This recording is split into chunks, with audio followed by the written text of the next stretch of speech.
Have you ever felt consumed by a dismissive avoidant? Even if they aren't in the room with you, heck, even if they're not in a current relationship with you, you still feel like they hold some crazy power over you. Like at any given time, they could pop up and get whatever they want from you whenever they want it, only to find they'll toss your love into a wastebasket whenever they've had their fill. You give them everything they want, and they do not appreciate you. But I do, and I'm glad you're here. Hello, friends. My name is Maria, and I know exactly how to keep your avoidant ex hanging around. Make sure you always look delicious, but don't let them ever feel like they have to invest too much in you. And don't forget to always be available day and night. Just become their fast food. Continuing to give yourself away while expecting nothing in return is common advice given online to attract back your DAX. But unless you're okay with reducing yourself to a bucket of fries, well, this advice is not sustainable. Well, not if what you want is a long-term lasting relationship. You are full of empathy and understanding for the avoidant that you love. You are someone who's willing to stick it out and try to make the relationship work. You are someone who cares. You are valuable. And they treat you like something that's disposable. And while we cannot control how other people interact with us because we can't control other people, there are things that we can do to protect ourselves. So go ahead, grab that bottle of nail polish, and let's talk.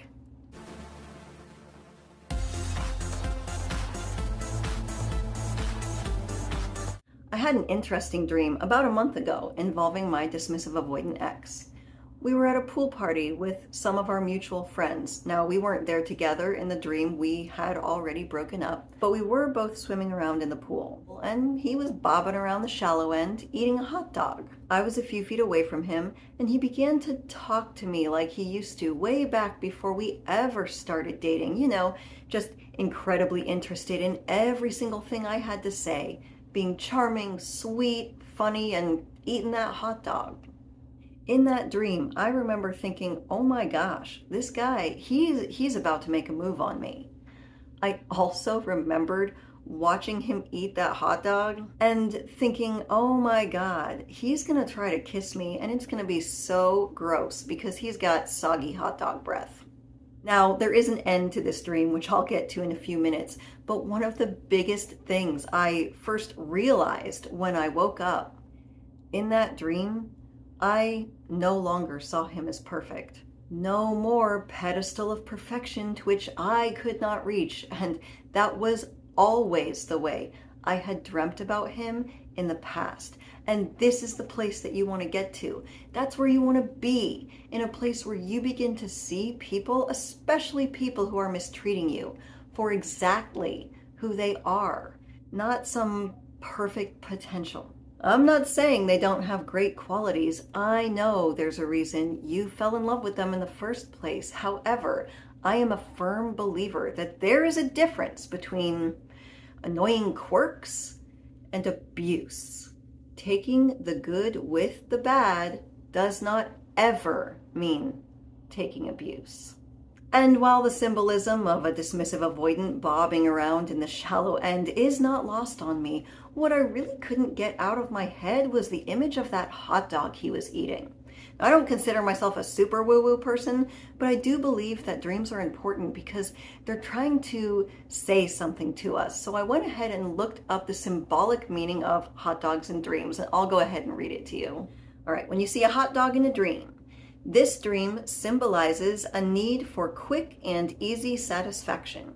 It may also represent a desire for comfort and familiarity.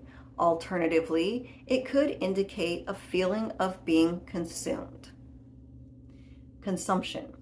Consuming something for a quick hit of pleasure. If you have ever had an avoidant ex suddenly act interested in you again, only to pull the rug out from underneath you again, you know exactly what I'm talking about. And the saddest part about that is you begin to beat yourself up like, why can't I be stronger? How could I be so stupid? They've done this so many times before. Why didn't I listen to my gut?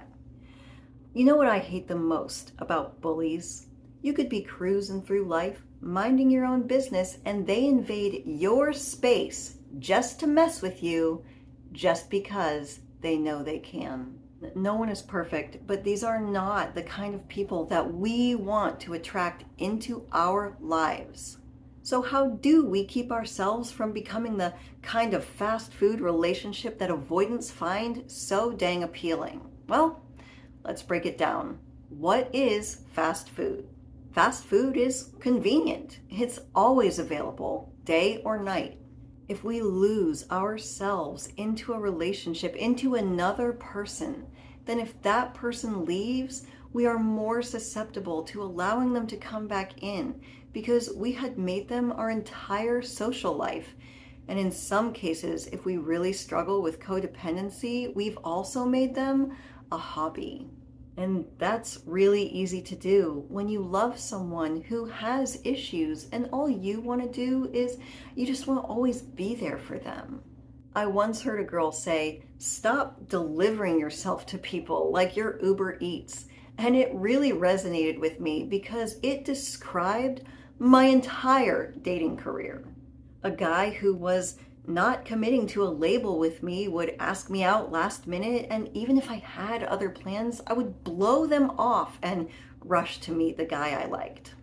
Well, do you know what this turns into? It turns into now we're a couple of months down the road. He's still not committing to a label with you. He's still asking you out last minute. You're still blowing off plans to come meet him, except now he has no problem sending you a last second text telling you that, well, he's just not feeling it, or he's found something else to do. He completely blows you off for the entire night, even though you canceled your plans for him. So you get upset. He doesn't understand why you're so upset. It's not that big of a deal, and that is the end of the conversation. Except it's not the end, because we have morphed into someone who has become far too convenient. We might get angry at someone, hang up the phone on them at 10 a.m. But by 7 p.m., we're already talking to them again or apologizing to them. And we are ready to meet right up with them again next weekend. Listen, I get it. This is how not having boundaries is a slippery slope in allowing everyone you know to disrespect you and your time. Because trust me, it is not just romantic relationships that this happens in. This could be over-demanding family members, toxic friends, managers, your bosses at work. You aren't getting a raise, you aren't getting that promotion, but it's just kind of become expected that you're always going to be there. If you do struggle with anxiously being too available for people, I have a video that's called Get Their Attention Now, Text Back Later. And it's a small exercise that you can begin practicing with everyone in your life. I'll go ahead and I will link it in the description down below. This boundary of honoring your own plans, well, it's really hard when you first start dating someone that you're excited about, but it's also difficult after a breakup. You've been in no contact, you haven't heard from this person in a while, and all of a sudden a text pops up like, hey, how have you been? Now, maybe that evening you had plans to go to a book reading down at the local coffee shop, but you text back and forth with your ex and all of a sudden they're wondering if you want to meet up. Now, that bookshop idea is totally out the window and you're scrambling to meet your ex. You've got them on the line. This is what you've been waiting for, and if you don't seize the opportunity to meet them now, they could disappear again. And while this is an anxious thought, it could also be true. Avoidants have a tendency to pop in and then pop right back out. If you don't give them whatever they want while they feel like it, well, they might be in a completely different mood the next day, and they might not answer your texts at all. And I understand how much that hurts. But from the outside, looking back, who the heck wants someone in their life who disappears simply because they asked you out at the last minute and you already happen to have plans that day. Plans that you've made with other people that you are honoring. And it's not just about plans with other people. It is so important that you honor plans that you make with yourself as well, because honoring yourself is a huge defense against people who are only looking to consume you. You always have value. And when you begin honoring yourself, well, that's when you finally see it. And it's a nice feeling, especially if you have gone so long struggling with this image of low self-worth.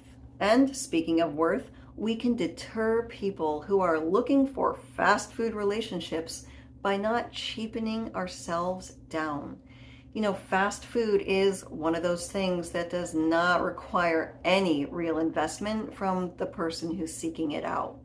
When you are dating someone, are they willing to come to you wherever you are and also do activities together, things that you want to do? People who are actually investing in you do all kinds of things to show it. Who cares if they think pumpkin patches are cheesy? If they like you and they care at all and they see that you're excited about going together, they will go with you. They will commit to plans with you on the weekend. They'll want to make sure that you get home okay. They'll actually ask you about your job. They'll cook you a meal. They'll take you and help you take your car to go get the oil changed. They won't act butthurt if you don't want to sleep with them right away. And at some point, they're going to want a monogamous relationship with you. They are investing in you.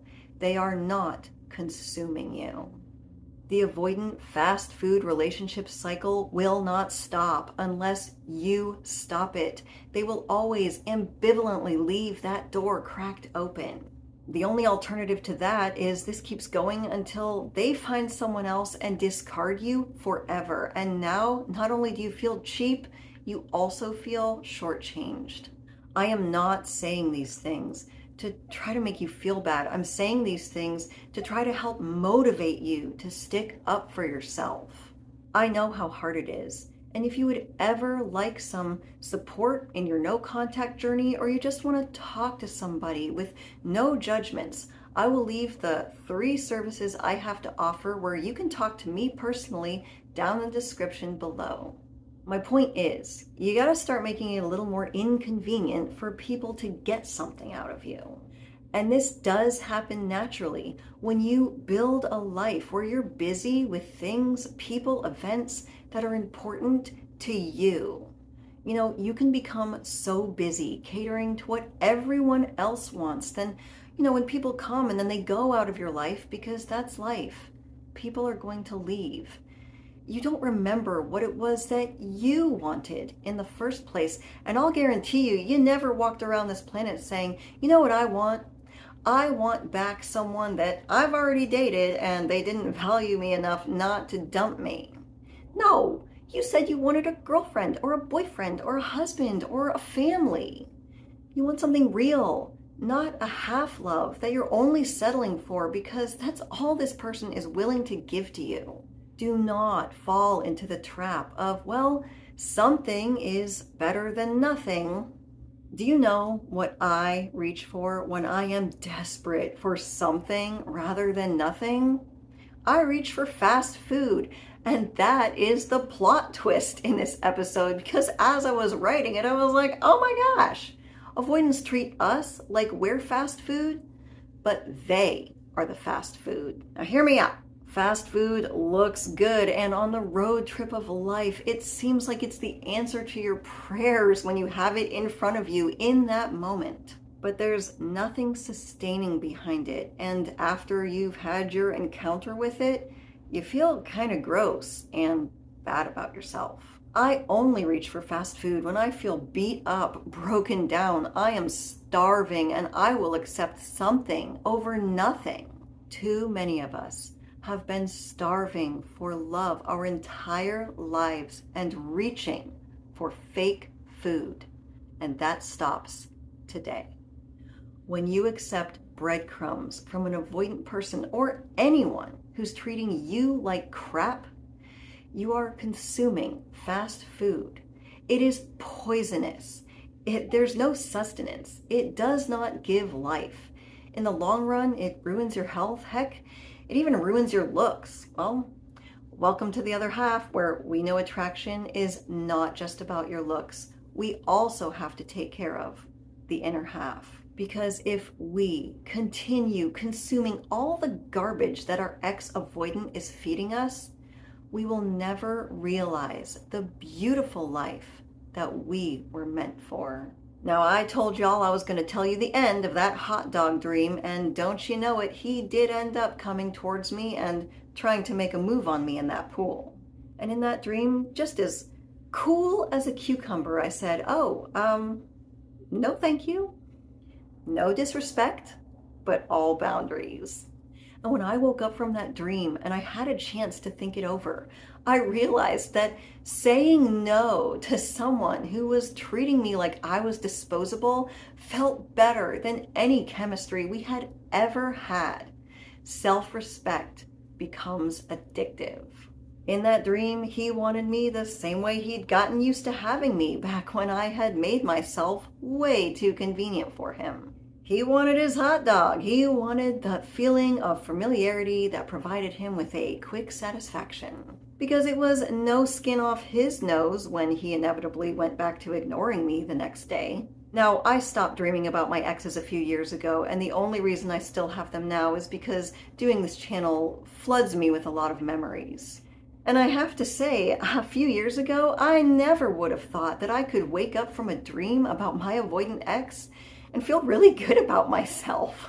But I was right about one thing. In that dream, if we had kissed or even spent the night together, it would have been gross, but not because of his hot dog breath. It would have been gross to watch myself become a cheap, easy, quick, disposable, validating hit of dopamine for someone like him. I don't want that for me, and I don't want that for you either. So please remember, when it comes to future relationships, you are not fast food. Make no concessions. If this video helped you, so will this one. My name is Maria Adriana. You did not have to live my life, but I certainly hope you can learn something from it. As always, thank you for visiting the other half.